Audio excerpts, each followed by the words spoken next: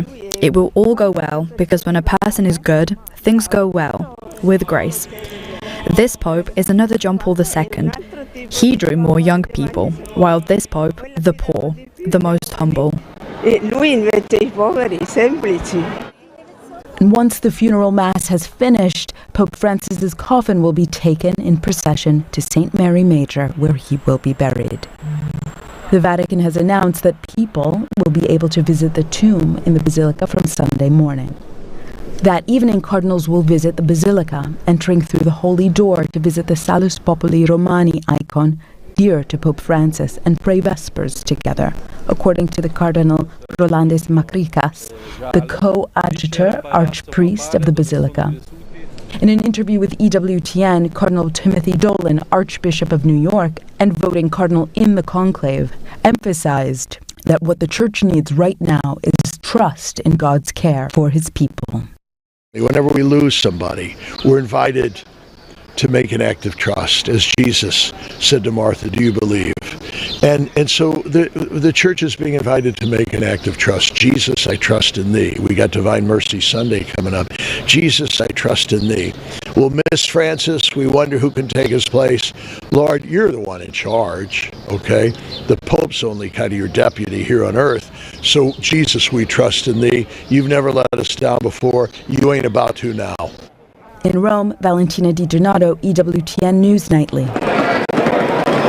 Also today, the Cardinals currently in Rome held their final general congregation of the week. They gathered this morning to review the protocol for tomorrow's funeral. You remember the Cardinals gathered during this transition period in order to keep church operations running smoothly. They will resume their meetings on Monday. As mentioned earlier, President Donald Trump is one of the many world leaders who will attend the Pope's funeral.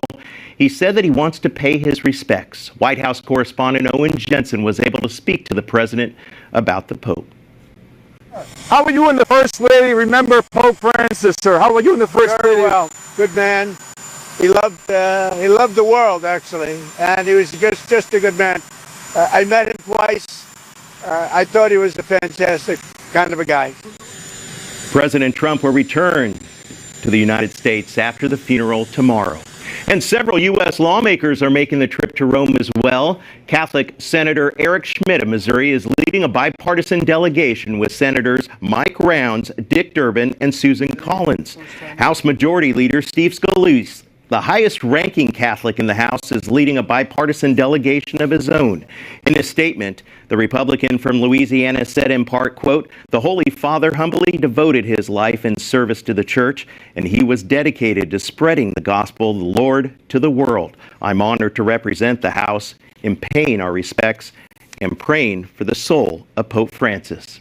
The Pope's impact on the Catholic Church around the world has been profound. Shortly, we'll look at the great impact he's had in Africa. But first, we'll look at how he's being remembered right here in America.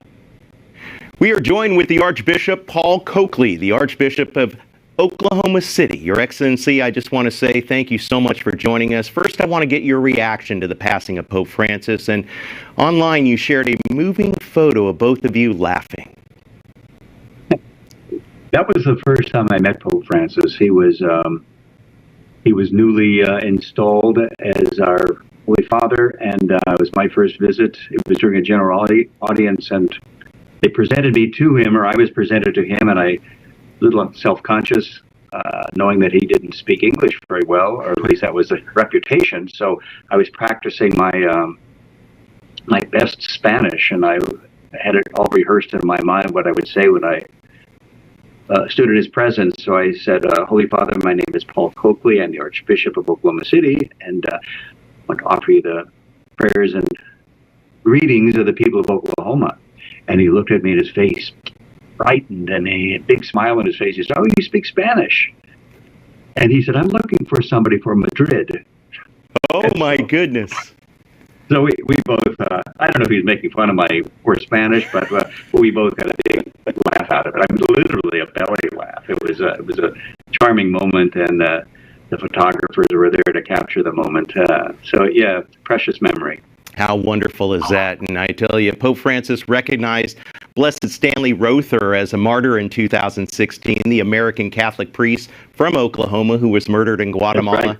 Now, this is a personal story for you and the people of Oklahoma. He was very familiar. You know, I started to remind him who Blessed Stanley was, and he said, "Oh, I know Blessed Stanley," and he was very familiar. You know, one of the remarkable things about Pope Francis, which I was not aware of, is that he beatified and canonized, I guess, more saints and blesseds even than St. John Paul II. Wow. So that was at least that's what I read somewhere recently. So that's a beautiful legacy of his, a saint maker, if you will. Most definitely. And I know that thousands visit the shrine. What effect has this had on the local community? The beatification, it's been a beautiful testimony. You know, we Catholics in Oklahoma we're a pretty small portion of the population, only maybe 6% at most. But it's really given Catholics a much higher profile in Oklahoma, and the shrine is such a beautiful testament to a life of holiness and a life well lived and a life of pastoral service and martyrdom that it's attracted people from near and far. We're almost out of time here, but wanted to get your thoughts on the legacy of Pope Francis here in the United States. Tell me about your thoughts on that. Well, you know, I think his initiatives will take time to really sort themselves out and be judged by history. But I think his perhaps most effective legacy may be just the life that he lived, his pastoral style, his humility, his simplicity. He was attractive to people, not only Catholics, but perhaps especially non-Catholics, people who are unfamiliar with the church and who had maybe certain preconceptions about what Catholics looked like. They were drawn to Pope Francis, and I think that's a great evangelizing impetus, I think, that he's left us. Archbishop Paul Coakley, thank you so much for joining us, the Archbishop of Oklahoma City. Thanks again. Thank you. God bless you. When Pope Francis visited the U.S. in 2015, he made a surprise visit to an order of religious sisters who help the elderly and the sick. Sister Constance Veit from the Little Sisters of the Poor shared with EWTN's Montse Alvarado her memories from that day. It was very exciting, and yet it was also quite calm. He came to us after the Mass of Canonization.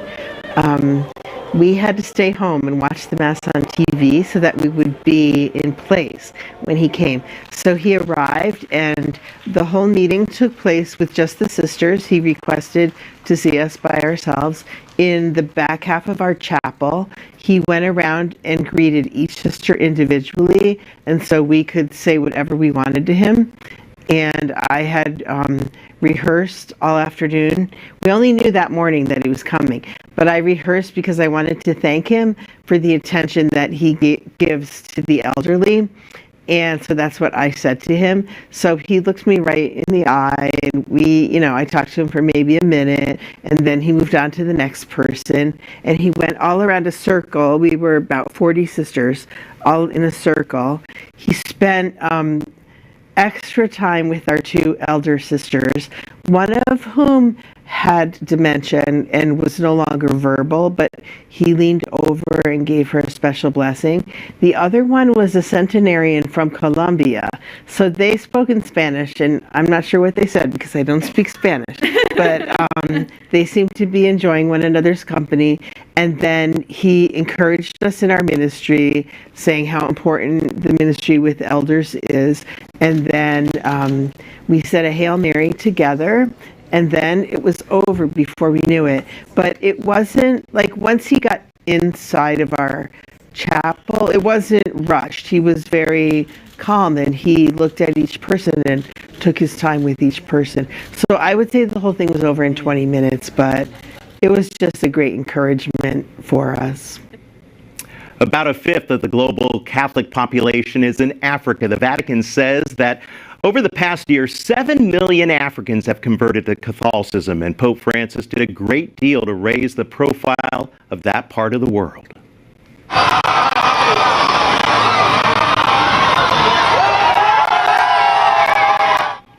On his several trips to Africa, the Holy Father would speak passionately about peace, reconciliation, and social justice.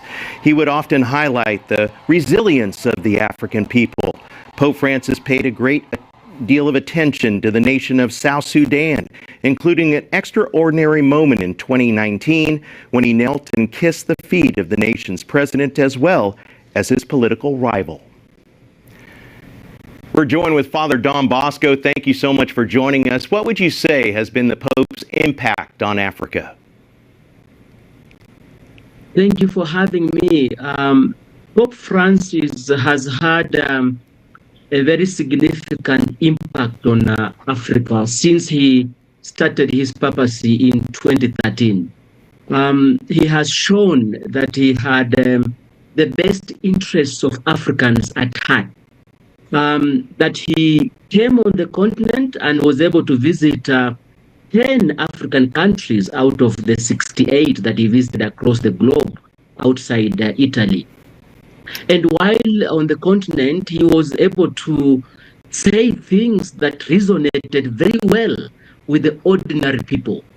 He spoke about the challenges that Africans face, and he was able to point out very clearly where the problem is, especially when he would prophetically talk about don't exploit Africans, don't exploit the resources on the African continent.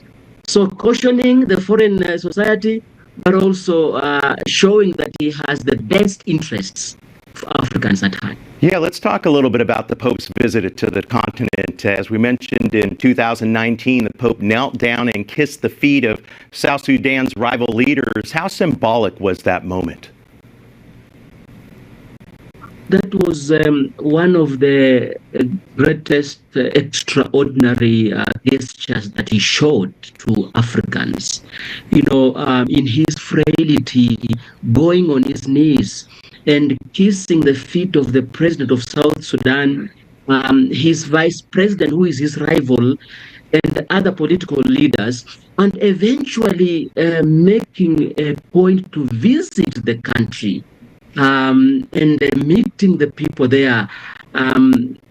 Following up his action of kissing with physically going there, even after postponing it, for some time. That was, I think, for me, one of the greatest signs of his love for Africa and for the world's youngest country, South Sudan. And during a visit to Kenya, one of the 10 African countries that he visited, the Pope actually spoke to an informal church there, and a modest church there. He declared, where he said, "These are just, unjust situations, but you are not alone, and the church is with you, the Pope is with you." How significant was that? In fact, that marked his first visit to the continent in 2015 November, when he came to Kenya in what was a three-nation visit. And yes, that in a way set the tone. And I must in a way also acknowledge with appreciation the role of the nunciature, the people representing the Holy Father on the continent. That they were in touch with him, they were able to highlight to him the challenges that people face, and when he came, he spoke to people's hearts, reaching out to the marginalized, and so showing his mercy, compassion, in a way, representing Jesus among the people, and making them know that, yes, God is yearning with you in whatever situations you are going through. And what changes have you seen among the faithful in Africa? Well, change takes time to acknowledge, but it's clear that over his papacy, the statistics have continued to show that the number of Catholics on the continent, in comparison to other places in society, the vocations to the priesthood, to religious life, these numbers have increased steadily. And we can say that, yes, in his papacy, Africa has continued to show that it is the axis of the Catholic faith in the future. We're going to leave it there, right there. Thank you so much for joining us. Thanks for having me, and God bless. And just a reminder, you can see the Pope's funeral in its entirety right here on EWTN. Coverage begins tomorrow starting at 3 a.m., and it will include the procession to the Basilica of St. Mary Major, something that hasn't been done in 100 years. We have still a lot more to come on EWTN, including the sound and the fury. Lawmakers have been home on break, and that's given voters a chance to speak their minds. I'm Owen Jensen at the White House, where earlier today I was able to ask President Trump directly about Ukraine, and a very big meeting taking place there today. You'll see that story coming up.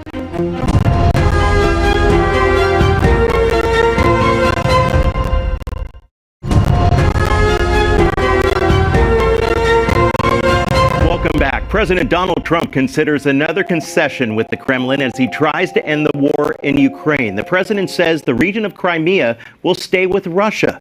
This comes as the president's special envoy traveled to Moscow to further the peace talks. White House correspondent Owen Jensen questioned the president this morning before he left.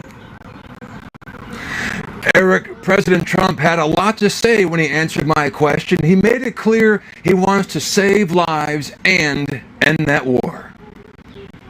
U.S. Special Envoy Steve Witkoff meets with Russian President Vladimir Putin in Moscow. How are you, Mr. President? Fine, just fine, thank you. This marks their fourth meeting since February as the U.S. seeks a peace plan for Ukraine.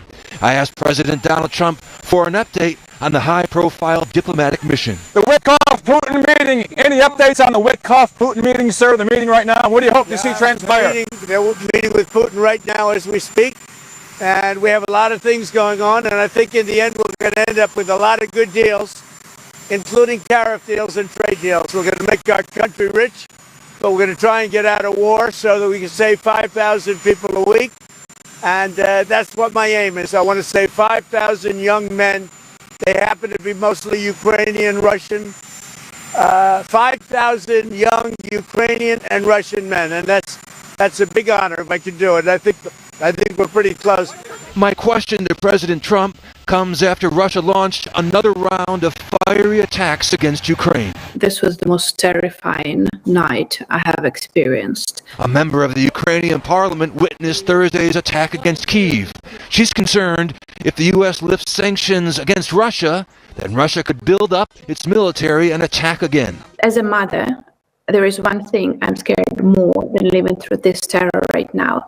I'm very much scared that in a couple of years, when my son is old enough to serve, he will be called to serve again because Russia will have military capacity to attack us again in a couple of years. Meanwhile, deadly blast. Russia's top criminal investigation agency says a senior military officer was killed today by a car bomb just outside Moscow.